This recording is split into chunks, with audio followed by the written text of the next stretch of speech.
Bom, pessoal, vamos aqui à correção rápida da prova de literatura da URGS 2022. Foi um vestibular de exceção, teve 15 questões, 12 sobre leituras obrigatórias. Então a primeira aqui versou sobre Shakespeare, Hamlet. Perguntava aqui para completar verdadeiro ou falso. Primeiro, Laertes busca vingar-se de Hamlet por este ter matado Polônio, seu pai. Sim, verdade. Aí continua. E por ter desonrado Ofélia, sua irmã, não. Que se mata devido à recusa de Hamlet em cumprir a promessa de patrimônio. Isso não tem. A Ofélia, lembrando, né, o Hamlet se faz de louco com ela lá e tudo mais. Eles acabam saindo desse clima de amor que tinha no ar até, né? Mas o que acontece, a Ofélia ali, ela vai basicamente passar por um processo de enlouquecimento depois da morte do pai dela, o Polônio. E aí sim tem aquela questão toda do afogamento, suicídio, tá? Então, falso. Segunda, Hamlet busca vingar a morte do pai, o rei, traiçoeiramente assassinado por seu tio Cláudio, sim, que assumiu a coroa, o trono, sim, e também se casou com a rainha Gertrudes, que não é cúmplice no crime. Verdade, né? Ela não é cúmplice ali. Não sabe de nada. Verdadeiro, então.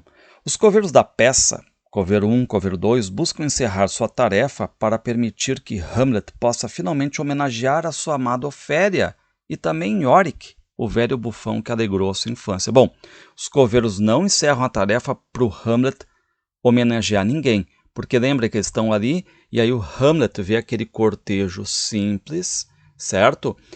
Que é da morte da Ofélia, simples, né? Porque chegaram à conclusão que foi um suicídio e tudo mais, então não tem todas as exéquias permitidas ali, né? E aí o Horácio junto com Hamlet eles se escondem, e muito menos para homenagear o Yorick aqui, porque lembrar que a cena em que o Hamlet pega o crânio do Yorick, só tem um coveiro ali, né? E ainda é antes de ver o cortejo da Ofélia. Então, falso. Próximo, a rainha busca convencer o rei da Dinamarca, seu esposo Cláudio, de que Hamlet não poderá assumir o trono, porque enlouqueceu depois de haver encontrado o fantasma de seu pai nas muralhas. É falso, porque a Gertrudes não convence o Cláudio disso. Aliás, eles nem sabem que Hamlet falou com o espectro, com o fantasma, com o espírito do pai. Falso. Então aqui é falso verdadeiro, falso, falso. Bom, aqui nós temos uma questão sobre papéis avulsos do Machado de Assis, e até que enfim caiu uma questão sobre o alienista, e é correta. Reparem, em O Alienista, Simão Bacamarte, um estudioso de renome, cria um manicômio, a Casa Verde, e dispõe-se ali a recolher quem não se enquadra nos seus critérios científicos de normalidade. Tanto é que ele prende os loucos, depois estica, prende estranhos, enfim, né? Chega a prender 4/5 da população, do que resulta um encarceramento generalizado, sim, né? E aí é toda a ironia em cima do conto do cientificismo. 2. Em O Espelho, Jacobina toma a palavra durante uma reunião noturna entre amigos, sim, e expõe uma experiência pela qual passou na juventude, sim, quando enfrentou uma rebelião de escravos na cidade do Rio de Janeiro. Falso. O Jacobina toma a palavra mesmo, mas ele vai contar uma experiência, digamos assim, fantástica na vida dele, né? Lembra aquele episódio da farda de Alferes, em que quando ele se olha no espelho, todo mundo chama só ele de Alferes, esquecem até o nome dele, em que ele deixa a aparência se sobrepor à essência. Quando ele vai para o espelho com a farda, ou seja, ele se vê nitidamente, mas quando ele tira a farda é só aquele borrão, ou seja, aparência versus essência. Então tá incorreta, né? Bom, 3. O Segredo do Bonzo é atribuído a Fernão Mendes Pinto. Verdade, né? Porque isso aqui é o subtítulo. E narra as aventuras do Bonzo Pomada, o sábio Pomada, né? Que se destacava por recusar o conhecimento da época e praticar charlatanismo na cura de doenças transmissíveis. Aqui só lembrar, né? Tem realmente esse Bonzo Pomada, só que ele é um sábio de 108 anos que ele passa a teoria, ou seja, uma teoria sobre as questões que existem, vendo ou só na opinião, e ele passa essa teoria para o Fernão Pinto e para o Diogo Meireles.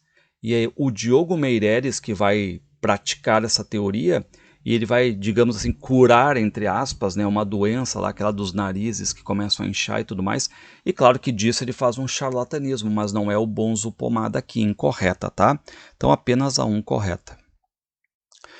Aqui uma questão legal sobre romances clássicos do século XIX, certo? Considere as seguintes afirmações sobre os romances aqui. Em Dom Casmurro, de Machado de Assis, o narrador Bento Santiago, sim.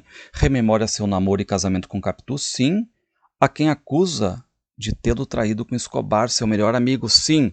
Embora se reconcilie com a esposa e perdoe o amigo, não. Ele não se reconcilia com a Capitu, né? Lembra que ele coloca a Capitu para morar lá na Suíça e ela morre lá mandando cartas para ele e nem aí a responder. Chega aí para a Europa, sequer passa lá. E também não tem essa questão de perdoar o amigo, por quê? Porque se a gente vai pensar assim, o Escobar morreu lá, né, nadando e tudo mais, mas o Bentinho nunca falou para o Escobar que achava que havia sido traído por ele. Não, sempre foram amigos até o final. Então, errada essa aqui. Em O Curtiço, de Aloysio Azevedo, reconstrói-se o cotidiano de uma habitação coletiva na cidade do Rio de Janeiro, sim, um cortiço, né? Cujo proprietário João Romão, sim, explora os moradores, sim, gente pobre que se aglomera e luta para sobreviver como pode, verdade. Em O Ateneu, de Raul Pompeia, o narrador Sérgio Jamaduro repassa sua experiência de interno no colégio, sob o domínio do vaidoso e autoritário diretor Aristarco. Sim, as ambivalências sexuais e a sensibilidade infanto-juvenil são cruciais no livro.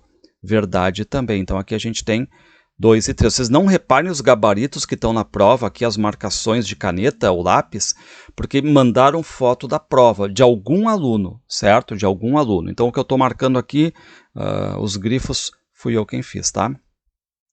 Bom, aqui, outra coisa, só lembrando, né? Úrsula está indo embora, Papéis Avulsos está indo embora, e a URGS costuma às vezes até antecipar quem vai entrar na lista, né? Dom Casmurro já foi 2 vezes, será que seria uma terceira? O Curtiço já foi uma vez, será uma segunda? O Ateneu nunca foi. Mas eu também não acho que o aluno ia gostar do Ateneu, uma linguagem quase barroca aí, falta de enredo. Bom, leia o soneto abaixo de Florbela Espanca. Reparem, fumo, a URGS abriu lá uma notinha embaixo, né? Fumaça, vapor. Reparem o que o eu lírico vai dizer feminino. Longe de ti, meu amor, são ermos os caminhos. Longe de ti não há luar nem rosas. Longe de ti há noites silenciosas, há dias sem calor, beirais sem ninhos. Meus olhos são 2 velhos pobrezinhos perdidos pelas noites invernosas. Abertos, sonham mãos cariciosas, tuas mãos doces plenas de carinhos. Os dias são outonos, choram, choram, há crisântemos roxos que descoram a murmúrios dolentes de segredos. Invoco o nosso amor, estendo os braços, é ele, ó meu amor, é ele pelos espaços, fumo leve que foge entre os meus dedos. Bom, aqui lembrem que é um poema que marca bem aquela ideia da Florbela Espanca, de se ela não tem o amado, projetá-lo num sonho. Então, como ela está longe dele, e longe dele, tudo é ruim, os caminhos são solitários, a natureza é feia, né? As noites não têm barulho, são silenciosas. E o que ela faz para mudar esse panorama? Ela sonha. Ela sonha que está com o amado, certo? Ela está sozinha, presencialmente está sozinha, mas o que ela faz?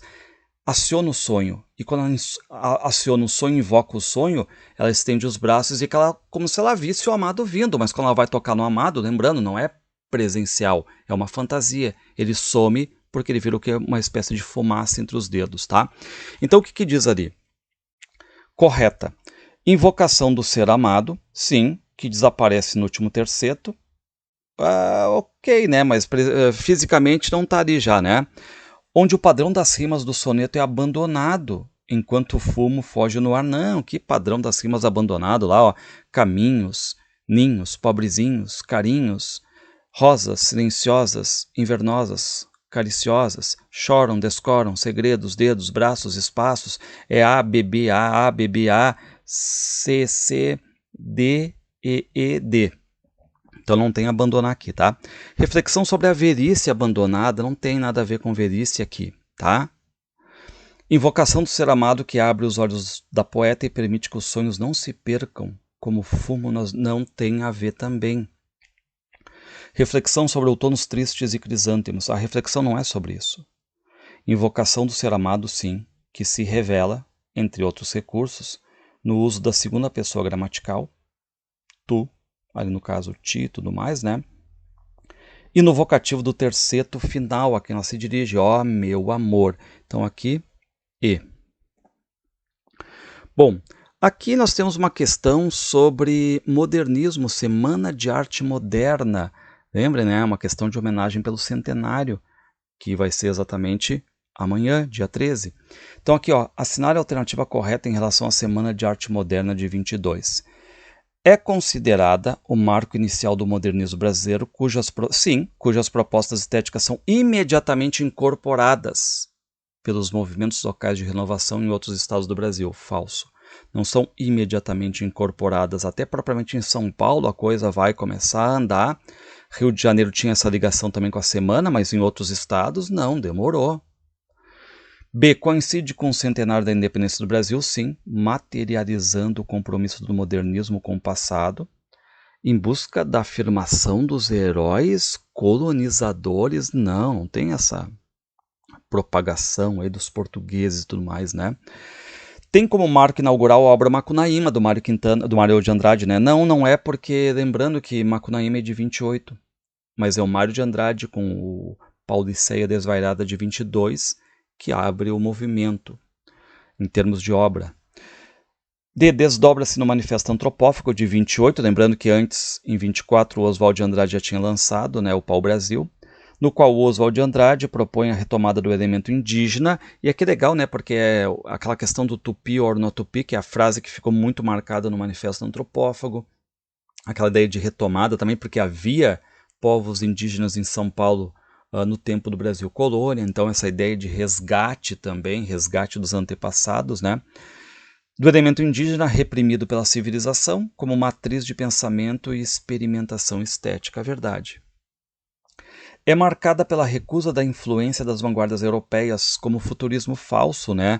O modernismo em si, ele usou exatamente as vanguardas europeias. O futurismo dá base para a Semana de Arte Moderna. Então aqui D. Sobre São Bernardo do Graciliano Ramos, assinale a correta. Paulo Honório é o narrador, sim, que repassa sua trajetória desde a infância pobre até tornar-se proprietário de uma fazenda moderna, São Bernardo. E unir-se a Madalena, sim, é um casamento cheio de tensões, sim, que acaba de forma trágica com o suicídio da Madalena, sim, verdade. Madalena é uma herdeira ambiciosa? Não, chegou aqui com todos os grandes valores, lembrem, até o Paulo Honório diz, né? Ela queria divisão, não ambiciosa. Que auxiliada pelos esforços de uma tia incansável, forma-se professora e dedica-se ao magistério? Não, né? Ela abandona para casar com Paulo Honório e dedica-se a disputas políticas no interior de Alagoas. Falso.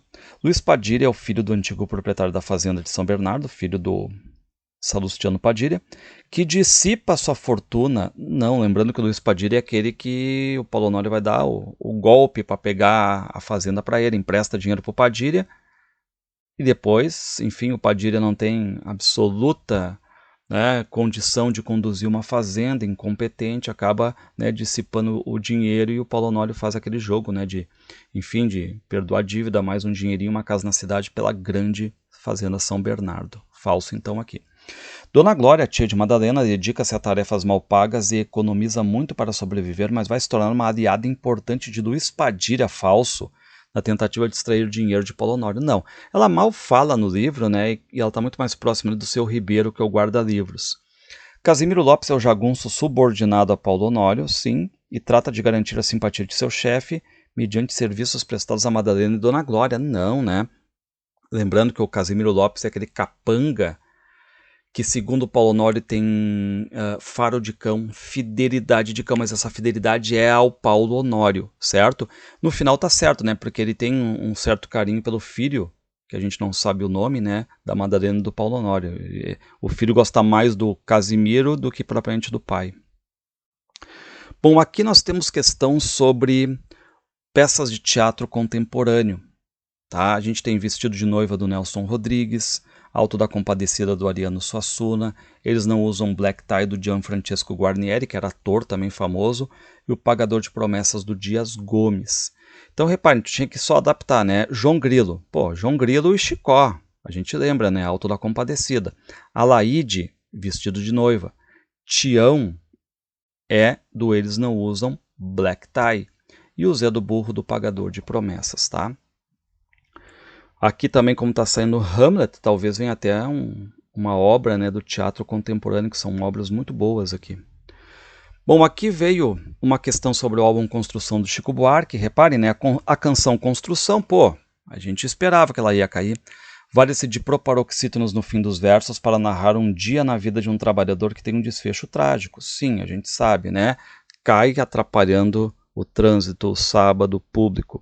A sequência da narrativa é reconstruída em 3 estrofes muito elaboradas, que é exatamente, né, os versos da Deus e Pague, que são versos em 7 sílabas ali, né, que aludem à exploração desse trabalhador também. Então, dá para dizer que sim, né? Deus e pague, um agradecimento sarcástico ao autoritarismo, sim, ou seja, agradecendo as misérias da vida, né, o prazer de sorrir, de respirar. Construção com seu trabalhador embrutecido e explorado. E Samba de Orly, que pede perdão pela omissão forçada de quem está fora do Brasil, formam um conjunto que remete à experiência do país sob a ditadura militar, civil-militar. Bom, o que eu quero dizer aqui, né? Correta, ok, mas aqui a URGS usou a expressão omissão forçada, tá? Que foram os versinhos que foram censurados, eram versinhos do Vinícius de Moraes que foram censurados, e aí o Chico teve que trocar por pede perdão pela duração dessa temporada. Ok, né? Mas não invalida a questão, certo? Mas tinha esse detalhezinho a ser consertado ali, tá? Bom, a questão 3, Desalento e Valsinha, são canções amorosas em que o eu lírico apela para a amada, né, que aceite retomar a relação interrompida pelo ciúme e pelas acusações mútuas. A gente não vê isso aí, né, na Valsinha, por exemplo. Em Desalento, porém, as investidas resultam em fracasso emocional de quem fala. Sim, total desânimo, né?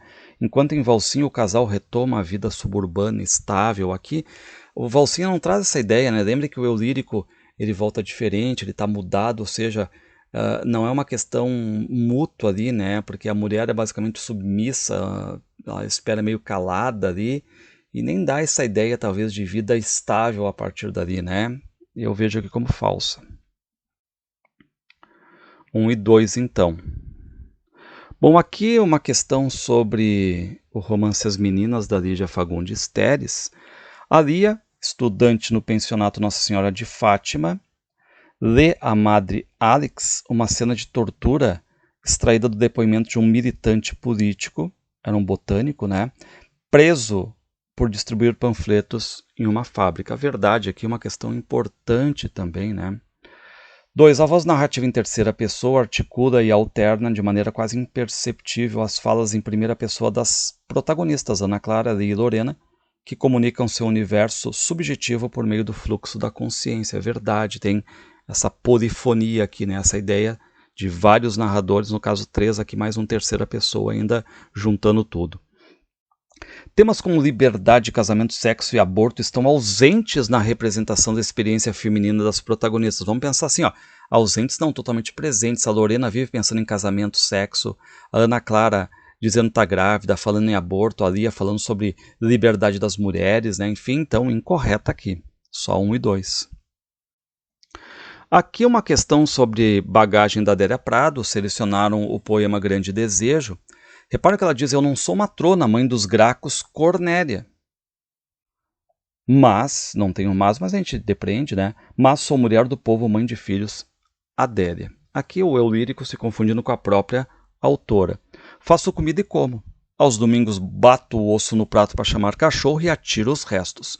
Quando dói, grito ai. Quando é bom, fico bruta. Uma coisa meio paradoxal ali, né? Mas ela explica a sensibilidade sem governo. Mas tenho meus prantos, meus choros, claridades atrás do meu estômago humilde, e mesmo que eu tenha tristeza, o que suplanta sempre a tristeza para ela? E fortíssima voz, felicidade para cânticos de festa. E quando eu escrever o livro com o meu nome, ou seja, me tornar essa poeta com nome, né? E o nome que eu vou pôr nele, eu vou com ele a uma igreja, e aí a versão sempre religiosa aqui, né? A uma lápide, a um descampado para chorar, chorar, chorar. De que modo requintada e esquisita como uma dama. Bom, a semelhança entre as figuras femininas nomeadas no primeiro e no segundo versos. Pessoal, é semelhança entre as figuras femininas? Cornélia aqui faz referência à mulher do Júlio César, conhecida na história, certo? Agora, a Adélia se define como uma mulher simples. Então, semelhança entre as figuras femininas nomeadas no primeiro e no segundo é reforçada pela rima. Será que há uma semelhança entre elas ou uma diferença? Não sou a Cornélia, eu sou a Adélia. Bom, os versos 2 e 16, o 2, né, sou mulher do povo, mãe de filhos e Adélia, e 16, requintada e esquisita como uma dama, apresentam imagens díspares, né, de semelhantes aqui, verdade, nós não temos uma semelhança, mas uma diferença, né, mas inconciliáveis do eu lírico, e pelo contrário, né, algo que dá para conciliar sim, porque ela está dizendo ali lá pelas tantas, né, essa questão da sensibilidade sem governo aqui. A voz poética representa a luta das mulheres para se afirmarem como escritoras em um campo literário predominantemente masculino. Eu não vejo isso.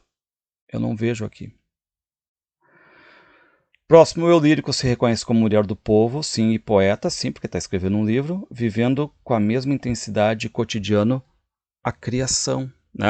Com a mesma intensidade o cotidiano e a criação do livro. E é verdade, né? Ela é cheia de sensibilidades ali, chora, ri, chora, né?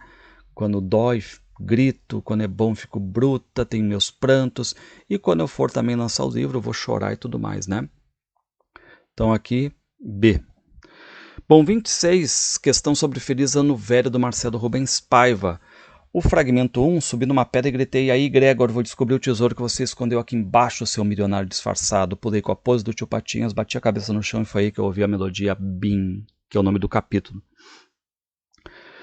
2. Não foi o único desaparecido. Há centenas de famílias na mesma situação. Filhos que não sabem se são órfãos, mulheres que não sabem se são viúvas. Provavelmente o homem que me ensinou a nadar, que é meu pai, Rubens Paiva, está enterrado como indigente em algum cemitério do Rio. O que eu posso fazer? A justiça neste país é uma palavra sem muita importância. Bom, verdadeiro ou falso? Os fragmentos referem-se a traumas vividos pelo autor. Total, né? Em um, acidente que o deixa tetraplégico. O pulo, a cagada, como ele diz. Em 2, o desaparecimento de seu pai no período da ditadura civil-militar brasileira. Verdade. O uso de linguagem carregada de humor, observado na cena 1, é aspecto que não se mantém ao longo da narrativa, à medida que episódios trágicos vão tomando conta do relato, mergulhando o protagonista em profundo sofrimento. Falso, né? A linguagem carregada de humor, ela se mantém. O Marcelo é irônico, brincalhão. Próximo, o protagonista, durante o tempo em que está internado no hospital, passa a meditar sobre as fragilidades humanas e a morte, dedicando-se a experiências místicas que o ajudam a superar suas dores e perdas. Não, né? Ele passa a usar aquele recurso de lembrar dos momentos, pegar uma pessoa e lembrar de todos os papos, de tudo que viveu com essa pessoa, enfim, familiares, memórias de coisas vividas e tudo mais, né? Não nessa questão mística aí, não, mas concreta, né? Apesar de usar a memória aqui. Os episódios referidos nos fragmentos 1 e 2 estão ambientados no contexto da cultura jovem dos anos 1980, que o narrador classifica em 3 correntes, o caretismo, e o caretismo aqui, a questão careta mais conservadora, né? O desbunde, a ideia de sexo, drogas e rock and roll, e a revolução cultural e tudo mais, né? Também essa contestação aqui ao período ditatorial. Então, verdadeiro, falso, verdadeiro, B. Aqui nós temos uma questão fácil, tá? Que une aqui as obras Caderno de Memórias Coloniais, Poncia Vicêncio e Úrsula, né? Repare, no bloco abaixo estão listados os títulos de romances, no inferior aspectos de enredo a eles relacionados. Associe adequadamente o bloco inferior ao superior. A URGS errou aqui, não é cadernos, é Caderno de Memórias Coloniais eu vou completando, de Isabela Figueiredo. Tem autor, né? Poncia Vicêncio, de Conceição Evaristo, e Úrsula, de Maria Firmina dos Reis. Reparem que a Úrsula foi o único livro das leitoras que não ganhou uma questão independente. Ganhou apenas aqui. E aparece só o título. A coitada da Maria Firmina dos Reis, o nome ficou pelo caminho, né? Enfim. Quem é que é a personagem que trabalha muito bem o barro? É a Poncia. Que é o relato que é centralizado na figura do pai, a quem ela dedica, inclusive, né, as memórias. Exatamente a Isabela Figueiredo, Caderno de Memórias Coloniais. Quem é que é Túlio, Suzana e Antero? São os que a gente chama, né? Apareceu Túlio ali sem acento, né? Estranho também. Então, o Túlio aqui são os escravos presentes no romance Úrsula. E a colonização portuguesa em Moçambique, caderno de memórias coloniais, certo? Então aqui, alternativa E. Bom, aqui vocês têm uma questão sobre a Ponciá. Reparem, Ponciá gostava de ficar sentada perto da janela olhando nada. Às vezes se distraía tanto que até se esquecia da janta e quando via o seu homem estava chegando do trabalho. Cena importante, ela gastava todo o tempo com pensar, com recordar.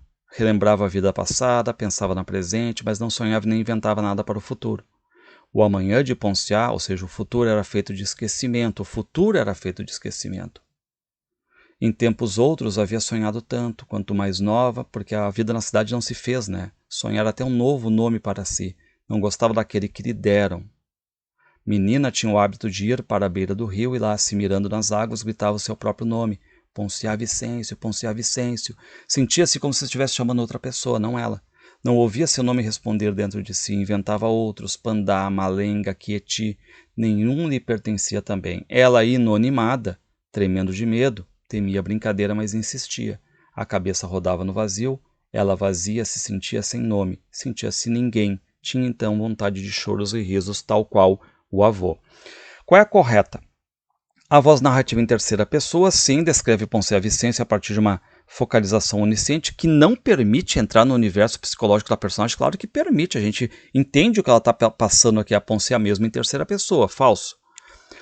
B. Ponciá Vicêncio era chamada assim porque herdara o nome do seu avô Vicêncio, com quem tinha grande semelhança física. Ela acaba tendo um pouco de semelhança, sim, com o avô, mas não é essa herança, não. Reparem, alguém deu um nome para ela, não diz, é sujeito indeterminado. Deram um nome de Ponciá. E a herança que o avô deixou para ela é outro papo, a gente sabe, né? Aquela herança ancestral. A frase "o amanhã de Ponciá era feito de esquecimento" diz respeito à perda da memória da personagem devido a traumas provocados por separações familiares, maus tratos e trabalho escravo na fazenda. Não. Há uma vida dela na cidade que não se fez. O vazio sentido por Ponciá no início da narrativa é preenchido quando sua mãe e seu irmão Luandi deixam a fazenda e vão se encontrar com ela na cidade. Não é desse jeito, né? Basicamente o preenchimento vai se dar quando ela vai voltar para o povoado. A atitude da personagem de ficar parada na janela olhando para o nada está relacionada ao tempo da memória. Sim, reparem, está dito ali, né? Com o tempo de recordar, ao trabalho de acordar-se para dentro. Verdade. E aqui, 29, deixa o quarto como estado, Amilcar Betega. Reparem, então, a maior parte dos contos está narrada em primeira pessoa. Sim, são 11 em primeira pessoa e 3 em terceira pessoa, em que o protagonista masculino expõe suas reações e não sei o que são descritas com detalhes, embora surjam fatos e comentários que desorganizam o que seria considerado normal. Sim, aí vem o absurdo, o insólito, o anormal, o irreal, o fantástico, certo? Os contos, em sua maioria, expõem os dilemas de um casal envolvido em episódios bizarros em que o ambiente urbano de Porto Alegre assumiu uma dinâmica lenta e pesada, a revelar um cotidiano pleno de torpeza e agressões sexuais. Bom, dilemas de um casal, maioria, dilemas de tem o quê? Deve ter uns 4 contos com um casal, certo? Não se passa em Porto Alegre. O enunciado filosofante e sério dos narradores expõe situações de um tanto cômicas em que disputas ferozes por fama e poder alternam com recapitulações da infância no interior do estado, em tom amargo e nostálgico. No interior do estado do Rio Grande do Sul, interior de algum estado, né? Não, porque não diz onde se passam as cenas basicamente, né? Então aqui é apenas um. E para encerrar aqui vocês têm o caderno de memórias coloniais. A narrativa contrapõe-se de uma mescla de gêneros, entre diário, biografia, crônica e ensaio. Ok, né? Catalogação e memórias. Ilustrada com 9 fotografias da escritora da cidade onde nasceu, misturando memórias pessoais e coletivas da colonização portuguesa na África. Sim. A autora faz um acerto de contas com o passado colonial português, colocando em cena a figura do pai, sim, que trabalha para o desenvolvimento da cidade do Ernesto Marques, sim, ele é um eletricista, né, e luta contra a exploração e a falta de direitos da população negra, é exatamente o contrário, né, extremamente preconceituoso, racista ali. 3. Os episódios narrados contrapõem-se às versões oficiais da colonização portuguesa na África, que silenciam a respeito da realidade da violência, segregação e exclusão da população negra local. Sim, por isso que o livro faz um sucesso enorme, né, porque conta algo que não estava sendo contado, essa é a verdade, tá? E me parece que o cabeçalho tá meio errado, né? Deveria ser análises afirmativas, enfim, tá? Bom, Pessoal, aqui só contando, então, foram 12 leituras obrigatórias, mais uma sobre Semana de Arte Moderna e Modernismo, uma sobre romances clássicos do século XIX e uma sobre teatro contemporâneo. Achei a prova média difícil, não achei uma prova fácil, tá? Achei uma prova que teve problemas ali de muito detalhe, que eu acho que o aluno, muitos não vão lembrar de detalhes, certo?